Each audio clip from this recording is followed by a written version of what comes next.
감사합니다. 우리 옆에 계신 분과 이렇게 한번 인사합니다. 하나님이 하십니다. 감사합니다. 우리가 45장인데요. 43장부터 요셉 이야기를 통틀어 봤을 때 지난주 요셉이 즐겁게 형들과 식사를 하고 이제 모든 감정이 풀리고 그래서 이제 화해만 하면 될 것 같았는데 일을 하나 꾸몄죠. 베냐민의 자료에 은잔을 넣는 함정을 하나 더 만듦을 볼 때 이런 생각이 들었어요. 세상의 소설이나 어떤 희곡에서도 그 이야기가 전개되는 과정을 보면 이런 거 들어보셨죠? 발단, 전개, 위기, 절정, 결말. 그런 순서가 대략 있기 때문에 이제 절정에 이르렀으니까 이제 결말로 가면 되겠다라는 생각이 드는데 다시 위기로 가는 느낌이 듭니다. 그러면 당장 드는 생각이 막장 드라마다. 그런 드라마 보시면 그렇지 않습니까? 이제 끝내면 좋은데 뭘 자꾸 일을 자꾸 꼬여놔요. 그럼 이런 생각이 들죠. 작가가 이 드라마를 좀 더 길게 끌고 싶은가 이런 생각이 들 정도로 왜 이제 화해하면 되는데 다시 위기 상황이 펼쳐지는가. 좀 안타깝죠. 그러나 결국 형들로 하여금 어떤 말로도 자기 결백을 주장할 수 없게끔 만드는 그 함정이 그 은잔 시험이 형제들로 하여금 아주 중요한 시험대 앞에 서게 하였던 거죠. 요셉은 그것을 확인하고 싶었습니다. 그것은 뭐냐면 전에는 자기를 미워서 팔았던 그 형들이 지금 베냐민을 놓고 갈 것이냐 아버지에게 데려갈 것이냐 하는 그 위기의 상황 앞에서 변했는가 안 변했는가를 시험하는과 동시에 전에는 아버지가 사랑했던 그 아들이 너무나 미워서 팔아버렸지만 이제는 이 베냐민마저 없으면 아버지가 죽지 않습니까? 그러면 다시 아버지를 슬프게 할 것인가 아니면 다시 되돌려갈 것인가 이런 중요한 기로 앞에 놓였습니다. 물론 이제 감사하게도 오늘 유다가 그렇게 아주 감동적인 호소로 요셉에게 우리들의 그 가족 상황을 이야기하기 때문에 풀리긴 하지만 이렇게 한번 생각해 보세요. 만약에 유다나 누구나 나서서 그렇게 하지 않았다고 한번 생각해 보세요. 좀 웃기지만 그런 겁니다. 형들이 그런 거예요. 베냐민을 보면서 아이고 베냐민 너 어떻게 하다 그렇게 훔쳤니? 그래 너 잘 있어라 하면서 형들이 만약에 그냥 자기네들만 살겠다고 갔다고 쳐봅시다. 요셉이 어떻게 되는 거죠? 요셉 이제까지 잘 이야기를 만들어놔서 이제 제가 요셉입니다 해야 되는데 형들이 그냥 갔어요. 저기 제가 요셉인데요 이렇게 불러야 되잖아요. 이 상황이 얼마나 난감합니까?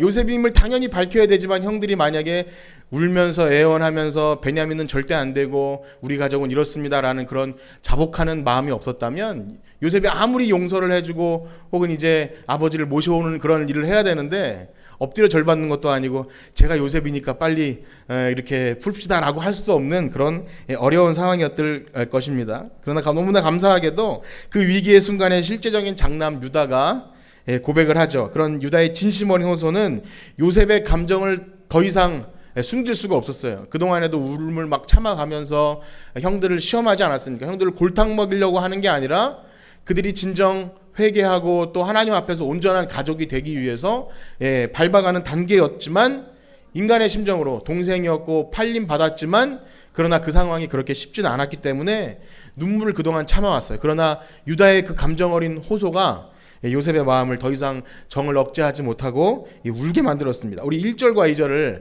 다시 한번 읽어보겠습니다. 1절과 2절 시작. 요셉이 시정하는 자들 앞에서 그 정을 억제하지 못하여 소리질러 모든 사람을 자기에게서 물러가라 하고 그 형제들에게 자기를 알리니 그때 그와 함께한 다른 사람이 없었더라. 요셉이 큰 소리로 우니 애굽 사람에게 들리며 바로의 아멘. 여기서 이제 크게 울어서 바로의 궁중에 들렸다는 것은 실제로 너무 크게 울어서 들렸다기보다는 그 요셉의 그 굉장히 특별한 그 사건이 바로에게까지 들렸다 이런 뜻이고 이제 정을 억제하지 못하고 모두 물러가라 그러면서 이제 울기 시작하는 거죠. 그렇습니다. 한 공동체를 화해와 용서의 자리로 이끄는 힘은요 유다에게 보여줬던 먼저 자기의 죄를 자백하고 또 십자가를 지기로 결정하는 것이죠. 내가 희생하겠다고 결정하는 것.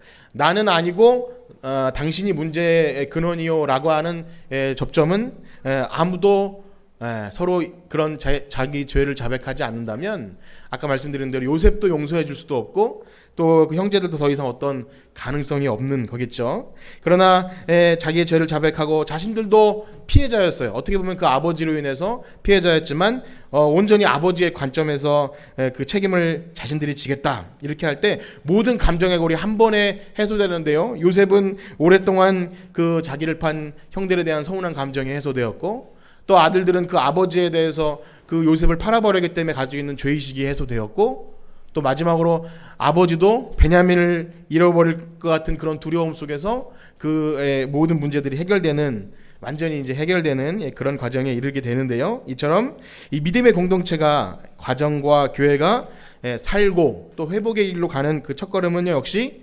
희생과 내려놓음입니다. 이것을 우리가 잊는다면 어떤 세상의 다른 방법, 아니면 아무리 지혜로운 방법도 문제, 그 얽혀진 매듭을 풀어나갈 수가 없어요. 그런데요, 지난주에도 그런 말씀을 드렸지만 이 자기 내려놓음과 희생을 가장 우리에게 특별하게 가장 크게 하신 분이 바로 우리 구주 예수님이라는 사실입니다. 여러분 그것을 믿으시나요? 죽기까지 자신을 희생하신 예수님. 우리가 빌립보서 2장 5절부터 8절까지 한번 읽어보실 텐데요. 아주 유명한 말씀인데 빌립보서 2장 5절과 8절입니다. 시작. 너희 안에 이 마음을 품으라. 곧 그리스도 예수의 마음이니 그는 근본 하나님의 본체시나 하나님과 동등됨을 취할 것으로 여기지 아니하시고 오히려 자기를 비워 종의 형체를 가지사 사람들과 같이 되셨고 사람의 모양으로 나타나사 자기를 낮추시고 죽기까지 복종하셨으니 곧 십자가에 죽으심이라. 아멘. 그렇습니다. 이 죽음과 여기 말씀에 나온 대로 자기를 낮추심과 복종하심이 어찌 보면이 아니라 세상의 관점이나 우리의 관점에서 봐도 이건 너무나 허비하는 거예요. 낭비고 처참하고 너무나 허무한 일이죠. 그냥 끝나는 일입니다. 자기를 비우고 복종하고 어디까지 낮추냐? 죽기까지 낮춘다는 것은 너무나 이해될 수 없는 사랑입니다. 그러나 그 죽음과 희생으로 모든 사람이 살아났어요. 우리가 본 대로 마찬가지로 요셉이 죽고 유다가 죽고 했지만 그냥 거기에 머물게 남겨두지 않는다는 거예요. 그래서 이 죽음과 희생이 마냥 거기서 끝나버린다면 굉장히 비현실적이죠. 우리가 신앙생활을 열심히 했을 때 우리는 희생해야 합니다, 낮아져야 합니다, 포기해야 됩니다 할 때 그냥 그것이 끝이라면 그게 얼마나 허무한 거예요. 물론 허무해도 구원받았기 때문에 순종할 수 있겠지만 뭐랄까요, 동기부여가 되지 않아요. 동기부여. 왜 나만 계속 희생해야 되고 나만 계속 일해야 되고 나만 낮아져야 돼? 라고 당연히 우리의 죄인된 성품에선 그럴 수밖에 없지만, 여러분 우리 빌립보서 방금 2장 5절에서 8절 읽었지만 그게 끝이 아니라는 거죠. 우리 9절과 11절까지도 한번 같이 읽어보겠습니다. 빌립보서인데요, 2장 9절에서 11절 시작. 이러므로 하나님이 그를 지극히 높여 모든 이름 위에 뛰어난 이름을 주사 하늘에 있는 자들과 땅에 있는 자들과 땅 아래에 있는 자들로 모든 무릎을 예수의 이름에 꿇게 하시고 모든 입으로 예수 그리스도를 주라 신하여 하나님 아버지께 영광을 돌리게 하셨느니라. 아멘. 누가 그렇게 하셨다고요? 하나님이. 이 부분을 잘 기억하세요. 하나님이 2장 방금 읽은 그 2장 9절에 보면 이러므로 하나님이 그를 지극히 높여요. 하나님이 하신 일이기 때문에 하나님이 높이신다는 거예요. 이 부분을 잘 기억하세요. 그렇습니다. 죽음으로 모든 것이 끝날 줄 알았는데 하나님은 절대 예수님을 그냥 거기 죽음 가운데 내어버려 두지 않고 다시 살아나게 하신 줄 믿습니다. 그리고 그를 지극히 높여서 모든 이름 위에 뛰어난 이름을 주시고 모든 무릎을 예수의 이름에 꿇게 하신 거예요. 이 예수님의 그 이야기가 요셉의 집에, 야곱의 집에 일어난 것입니다. 완전히 죽은 줄 알았던 요셉이 살아났죠. 그냥 살아난 것이 아니라 애굽의 가장 높은 그 다음 자리인 총리 자리에 앉아서 이 모든 일을 해결하는 자리에 앉은 거죠.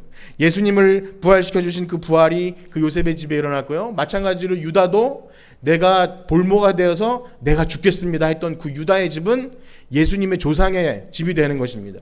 유다가 그 예수님의 집의 조상이 된 것, 이것은 우연이 아닌 거죠. 하나님의 계획 가운데 그 자기 희생, 또 그 유다의 가문에서 다윗이 나오고 예수 그리스도가 나신 것은 너무나 영광스러운 복입니다. 그래서 이런 생각을 해보게 되는데요. 오늘 두 가지 말씀을 드리고 마칠 텐데, 첫째는 그렇습니다. 우리가 지난주에 이런 말씀을 드렸죠. 우리가 도저히 용납할 수 없고 도저히 용서도 안 되고 받아들일 수 없는 그 대상에 대해서 어떻게 받아들이고 용납할 수 있을까? 지난주 제목이 그거였어요. 어떻게 용납할 수 있을까? 그 첫 번째 대답이 그거였죠.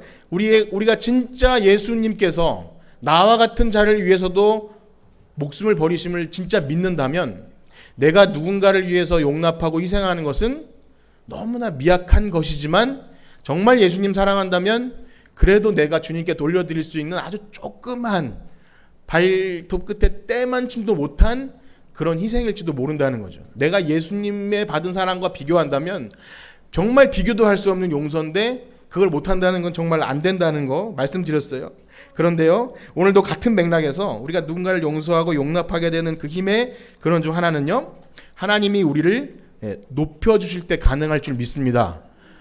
지난주에는 그랬어요. 완전히 낮아지더라도 예수님의 낮아지심과 비교하면 우린 그것과 비교할 수 없게 사랑할 수 있다면, 이번에는요, 그 하나님이 그냥 거기에 내버려 두심이 아니라 높여주신다는 거죠.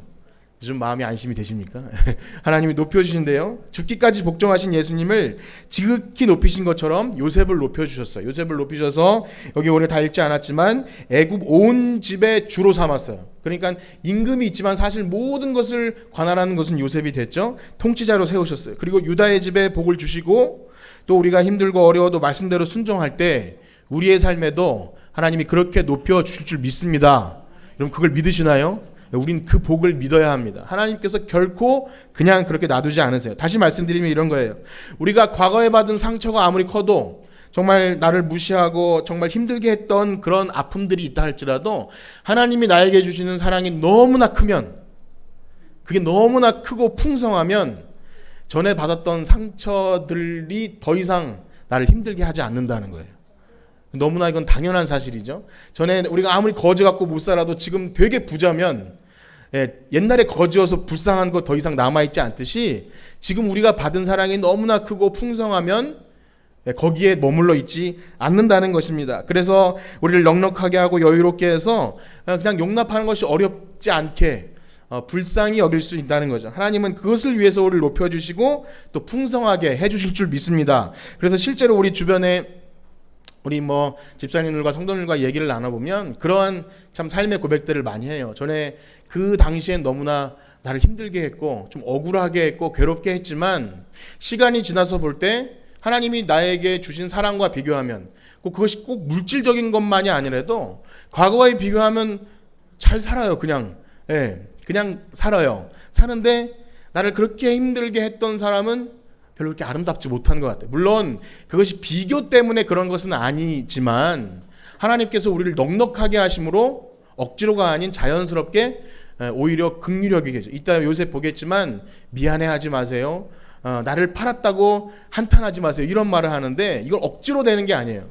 우리가 교회를 열심히 다녔다고 용서가 막 되고 화해가 막 되고 그게 아니라 하나님이 우리를 풍성하게 해주시죠. 우리가 가지고 있는 사랑이 옹졸한 게 아니라 풍성하게 해주면 넉넉히 용서할 수 있을 줄 믿습니다. 여러분 그 사랑을 소원하세요. 소망하시고 하나님 저를 풍성하게 해주세요. 그것이 우리가 받은 큰 복일 것입니다. 그래서 그런 것 같아요. 정말 그 당시에 무시당하고 애매한 고난당하고 참 어떻게 그럴 수가 있을까 할 정도로 마음 아프게 했는데 지금은 그런 것 같아요. 역전, 완전 역전. 그런 것을 볼 때 하나님은 성경 속에서도 그 역전의 모습이 많이 드러나는 낮은 자를 높여주시고 그런 것들이 우리가 물론 낮아지게 된 사람들 막 비아냥거리거나 내가 높아졌지 이런 것이 아니라 지극히 낮추신 하나님이 결코 그냥 그 자리에 내버려두지 않는다는 겁니다. 그래서 여러분 우리가 그 하나님의 선한 계획의 그 손길을 믿는다면 여러분 그 하나님을 의지하고 기다리시길 축복합니다. 우리가 믿음 생활 한다고 해서 용서가 화해가 교회에서 아무리 사랑하세요 용서하세요 한다고 해서 막 우격다짐으로 강제로 되어지는 것이 결코 아닙니다. 그때 우리가 당한 그런 아픔들과 서러움들은 그냥 그거예요. 그냥 그것이 없어진다는 것이 아닙니다. 그래서 여러분 총리 요셉 보세요. 만약에 하나님이 총리 정도 높이셨으니까 그 구걸하러 온 형제들을 볼 때 긍휼의 마음이 생긴 부분도 있을 거라고 생각합니다. 물론 하나님이 용서의 마음을 요셉에게 주셨겠지만 그 자기는 국무총리고 구걸하러 온 형제들을 향해서 복수의 칼을 갈고 있다면 사랑받은 사람이라고 할 수 없지 않습니까? 하나님이 높여주신 사람이라면 그것이 하나님의 관점으로 그렇게 이해가 되죠. 그래서 우리에게 모든 일어나는 일들에 대해서 나의 관점과 어떤 계산으로 보는 것이 아니라 하나님이 이 일을 하셨습니다 라고 본다면 우리 넉넉하게 그런 우리의 마음을 묶었던 어려움들을 깨끗하게 풀어낼 줄 믿습니다. 그래서 이러한 요셉이기 때문에 자기의 삶에 대한 해석이 너무나 아름답고 그렇게 하나님을 찬양하는 모습을 보게 돼요. 자, 아까 전에 말씀드린 대로 이 하나님이 라는 것을 우리 염두에 두면서 우리 5절부터 8절까지 한번 읽어보겠습니다. 창세기로 다시 넘어와서 45장 5절에서 8절입니다. 시작. 당신들이 나를 이곳에 팔았다고 해서 근심하지 마소서, 한탄하지 마소서. 하나님이 생명을 구원하시려고 나를 당신들보다 먼저 보내셨나이다. 이 땅에 2년 동안 흉년이 들었으나 아직 5년은 밭갈이도 못하고 추수도 못할지라. 하나님이 그 큰 구원으로 당신들의 생명을 보존하고 당신들의 후손을 세상에 두시려고 나를 당신들보다 먼저 보내셨나니 그런즉 나를 이르러 보낸 이는 당신들이 아니요 하나님이시라. 하나님이 나를 바로에게 아버지로 삼으시고 그 온 집의 주로 삼으시며 애굽 온 땅의 통치자로 삼으셨나이다. 아멘. 너무나 반복되는 단어를 쉽게 찾을 수 있으시죠? 하나님이 하셨다는 거죠. 그래서 요셉은 37장부터 시작한 자기가 형들에게 미움받아서 팔린 것, 그 꿈꾼 것부터 시작해서 어떻습니까? 그 보디발의 집에 있다가 가정 총무가 되기도 하고 또 생각해 보니까 굉장히 여정이 길었네요. 22년간 그 다음에 감옥에 또 억울하게 갔죠. 그러나 꿈을 해석해 줬는데 또 낙심하게 됐죠. 그 순간순간 낙심도 했다가 약간 가능성을 받다가 낙심도 했다가 하면서 결국 오늘 이른 거 보니까 지나온 모든 걸음들을 보니까 하나님이 하신 거라는 거죠. 여러분들에게도 그런 고백이 있기를 축복합니다. 우리의 입에서 하나님이 하셨어요는 잘 되어서 뿐만이 아니라 그렇기 때문에 이 말씀을 볼 때 조금 안 돼도 조금 나에게 낙심이 되고 뭔가 일이 좀 꼬이는 것 같아도 하나님이 하시는 거야. 이런 믿음의 고백이 있기를 축복합니다. 이건 그냥 나온 신앙 고백이 아니죠.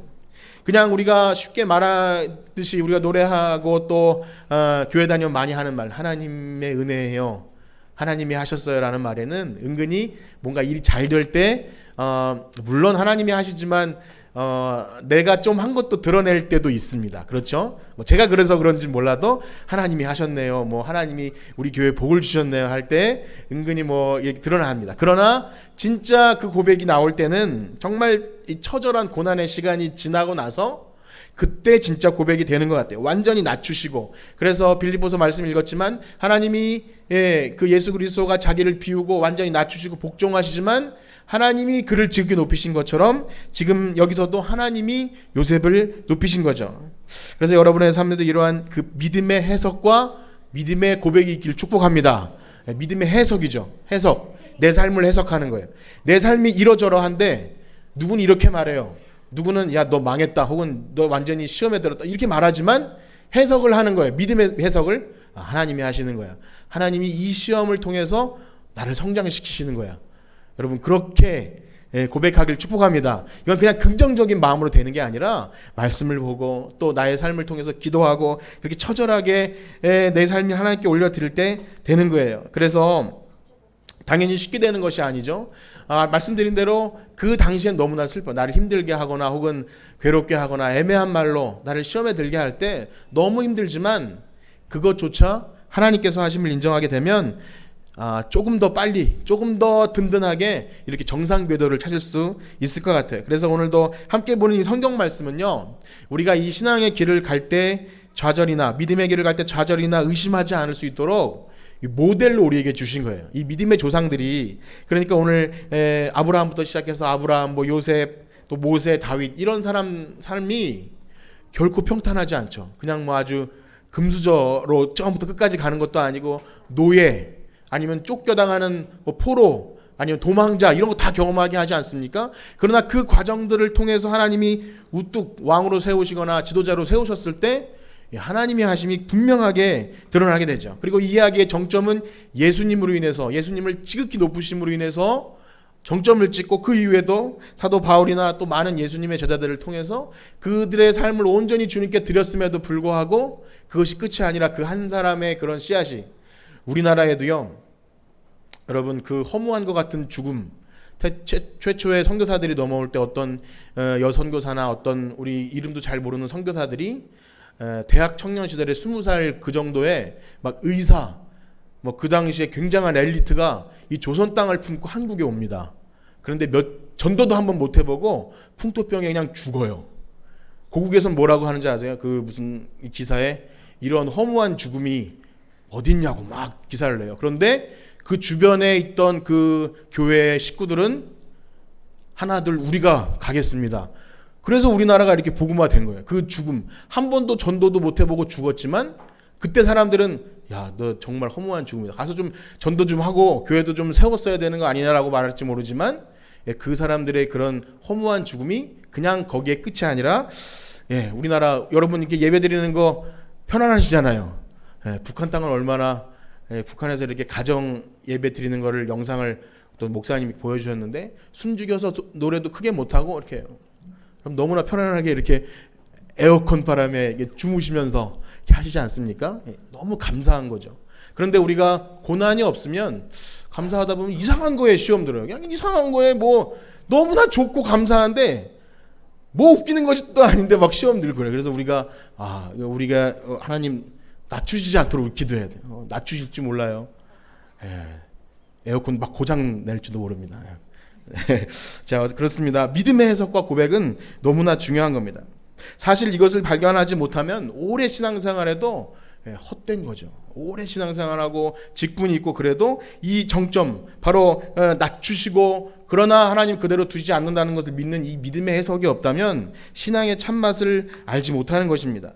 그래서 우리는 그것을 기억해야 돼요. 정말 우리 안에 그런 믿음의 해석과 고백이 있는지를, 어떤 삶을 닥쳤을 때 그냥 내 성격과 내 성질로 그냥 그렇게 해석하는지, 아니면 하나님이 이 상황을 나에게 왜 주셨을까 하는 그런 해석들, 성경의 해석을 많이 해야 그것도 우리 삶이 해석되는 거예요. 그냥 누군가의 말을 듣거나 혹은 누군가의 세상 사람들 혹은 친구의 말을 듣고 야, 너 그거 망한 거야, 너 그거 잘못된 거야 라는 말이 아니라 성경 말씀을 보고 그것을 해석해낼 때 우리 삶이 해석될 줄로 믿습니다.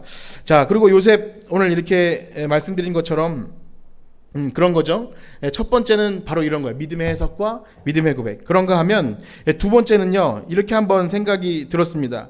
오늘 본문이 주는 또 하나의 교훈은요, 오늘 45장에서 좀 길었던 요셉 이야기가 마무리가 됩니다. 이제 요셉 이야기의 그 위기, 그 막 심장을 쫄깃쫄깃하게 하는 위기는 여기서 이제 마무리가 되니까 좀 조셔도 괜찮습니다. 이제 울고 그렇게 될 텐데, 참 중요한 교훈을 하나 얻게 되었어요. 뭐냐면 4절에서부터 보면 요셉이 형님들 이리로 가까이 오세요 그렇게 합니다. 그 말은 즉 이제까지 거리가 꽤 있었다는 것입니다. 요셉이 물론 왕은 아니지만 애굽에 엄청나게 높은 사람이기에 아마 요셉을 마음대로 얼굴을 쳐다볼 수 없을 정도로 거리가 있었다고 생각이 되죠. 그러나 이제 형님들 가까이 오세요 한 다음에 하는 게 여기 14절과 15절 한번 같이 읽어보겠습니다. 45장 14절과 15절입니다. 시작. 자기 아우 베냐민의 목을 안고 우니 베냐민도 요셉의 목을 안고 우니라. 요셉이 또 형들과 입맞추며 안고 우니 형들이 그제서야 요셉과 말하니라. 아멘. 45장의 시작은 요셉이 정을 억제하지 못하고 막 우는 걸로 시작해서 여기 보면 이제 형제들과 베냐민과 서로 목을 안고 울면서 입을 맞추고 요셉과 말하기 시작했다는 것은 대화가 됐다는 거죠. 그전에는 대화가 됐지만 말하기 시작했다는 것의 의미는 이제 물론 요셉이 애굽말을 쓰다가 히브리어를 썼을 수도 있지만 그러나 이제 소통이 됐다는 거예요. 그 전에 어떤 벽은 다 허물어지고 형제들과 울면서 소통이 되기 시작하는 것은 너무나 성경에서 너무나 기쁘고 감사한 거죠. 형제가 연합하여 동거함이 얼마나 어찌나 아름다운 거. 여러분, 이들이 흘렸던 눈물이 어떤 슬픔의 눈물이겠습니까? 그렇죠? 그렇지 않죠?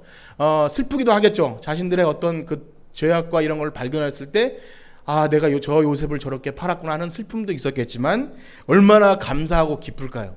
그 다음에 그 막혔던 22년간 자기의 그 얹힌 것 같은 것이 한 번에 내려가면서 너무나 감사 기쁨의 눈물을 흘리고 용서하고 하여하면서 허물 인정하니까 서로의 허물 인정하고 요셉도 인정한 거죠. 아, 유다 형, 저 형도 힘들었겠구나.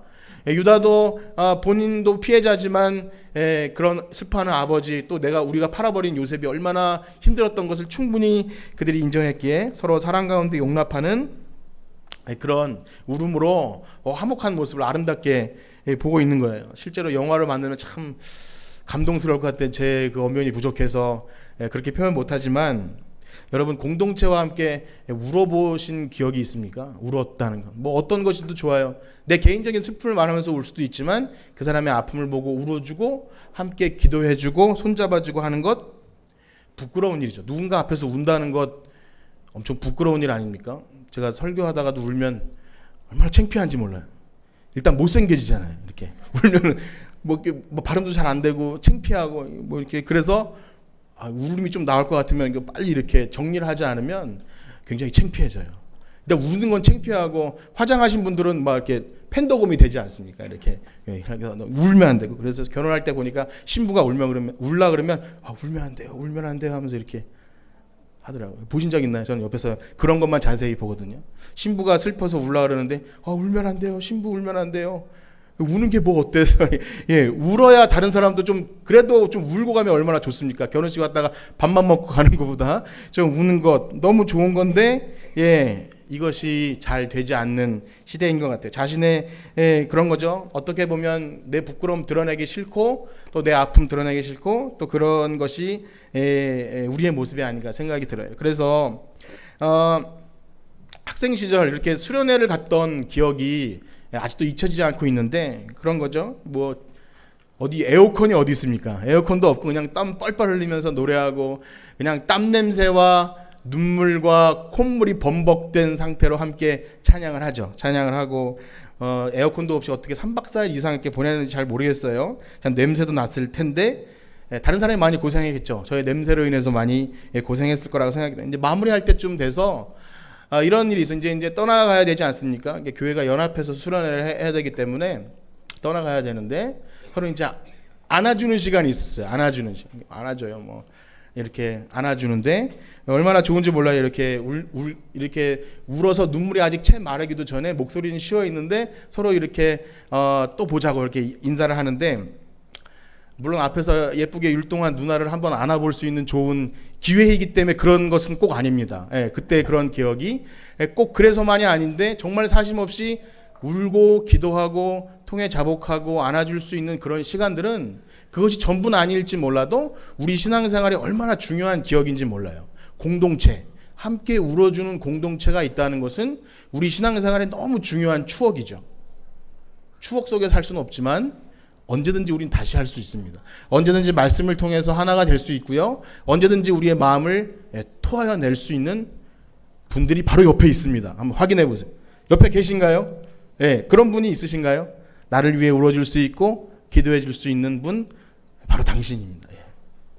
제가 울어드릴게요. 제가. 예. 그래서 그것을 만약에 거부한다면 교회의 길을 거부하는 것입니다. 진정한 공동체는 함께 울고 마치 가족들이 싸우기도 하지만 화해하고 울고 그래서 저도 사모님과 가끔씩 다투지만 화해하면 더 친해지는 것 같아요. 그래도 더 싸우긴 싫지만 더 친해지기 위해 싸우긴 싫지만 더 친해지는 것 같아요. 그렇습니다. 진정한 공동체는 그런 것을 절대 포기할 수 없어요.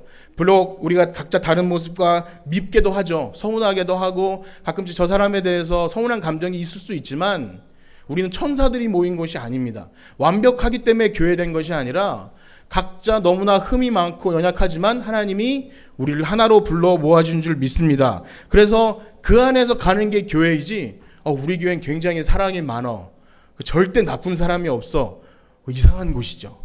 이 땅의 교회는요. 흠투성이고 그 다음에 어떻게 보면 서운하게 하고 어떻게 보면 나를 시험에 들게 하는 투성이일지도 몰라요. 그러나 하나님이 우리가 하나 되게 하신 것은 그럼에도 불구하고 사랑하고 용납해 줄 수 있는 그 힘 낮추시고 그러나 높이시는 힘이 우리에게 있기 때문인 줄 믿습니다. 그래서 오늘날 우리의 모습도 단장한 모습만 보여주기 위해 애쓰지 않기를 축복합니다. 그래서 주일날 나와서 예쁜 옷을 입고 이렇게 안녕하세요 하면서 인사하는 건 너무 좋지만 그것으로는 2%가 아니라 98% 부족합니다. 예, 98%가 부족해요. 그냥 인사하는 건 다 할 수 있어요. 그걸 2시간짜리 경건이라고 표현하더라고요. 2시간짜리 경건. 주일날 나와서 인사하고 돌아가는 것. 그것만 해도 너무나 귀한 시대가 되었기 때문에 안타깝지만 그거 위에 더 많은 우리의 모습을 보여주고 나의 연약함도 드러내주는 것, 그때 기도해 줄 수 있고 울어줄 수 있는 것입니다. 우리 그걸 포기한다면 교회가 아니죠. 현대사회는 극도의 개인주의와 그런 이기주의요, 그걸 포기합니다. 오늘날은 이제 혼자서도 기쁠 수 있어요. 1인 방송 시대가 돼서 혼자서 방송국을 차려요. 그리고 혼자서 그 방송을 봐요. 예배도 혼자서 드려요. 인터넷으로 혼자 충분히 하고 울기도 합니다. 교회는 아니죠. 세상은 그럴 수 있지만 교회는 그렇지 않아요. 조금 못해도, 설교를 좀 못해도 마주보고 할 수 있는 좀 부족한 목사와 또 기도해 줄 수 있는 성도가 이렇게 어우러지는 게 교회지, 완벽한 설교와 또 완벽한 성도가 엄청난 일을 했다는 것은 하나님이 하나도 좋아하는 부분이 아니에요. 여러분, 그 은혜가 여러분들에게 있길 축복합니다. 여러분, 그러한 공동체에 대한 소망이 저만의 소망은 아니죠. 여러분들에게도 그 소망이 있기를 축복합니다. 그래서 우리 교회가 연약하고 힘들고 분명히 나를 좀 힘들게 하는 사람이 있어도 우린 교회지, 그렇게 될 때 교회가 되는 거지, 이런 거 쳐내고 저런 거 쳐내고 저 사람이 문제고 그래서 나는 이렇게 되는 것은 하나님이 기뻐하시는 교회가 아닐 것입니다. 그래서 오늘날 정말 아까 말씀드린 것처럼 함께 울고 말씀 보고 삶을 나누고 기도하는 그러한 공동체 되기를 간절히 축복합니다. 우리 말씀을 마치면서 이 찬양 하실 텐데요, 우리가 잘 아는 노래죠. 하나님의 은혜. 요셉이 그렇게 고백한 것 같아요. 나를 지으신 이가 하나님, 부르신 이도 하나님, 여기까지 나를 보내신 이가 하나님이라고 고백할 때 다 뜻이 있어서 보낸 거죠. 오늘날 우리도 여기 하나님께서 뜻이 있어서 불러주신 줄 믿습니다. 그렇게 믿으시나요? 오늘날 성천교회로 우리를 여기에 불러 모아주신 것은 그냥 어쩌다가 아니라 뜻이 있어요. 각자 출신이 다르고 배경이 다르고 생긴 모습은 달라도요, 하나님께서 다 뜻이 있어서 불러주셨기 때문에 하나님 은혜로 주님께서 부르신 공동체가 아름답게 여기서 천국을 연습하고 서로를 용납하고 받아줄 수 있는 그런 울음바다가 될 수 있기를 간절히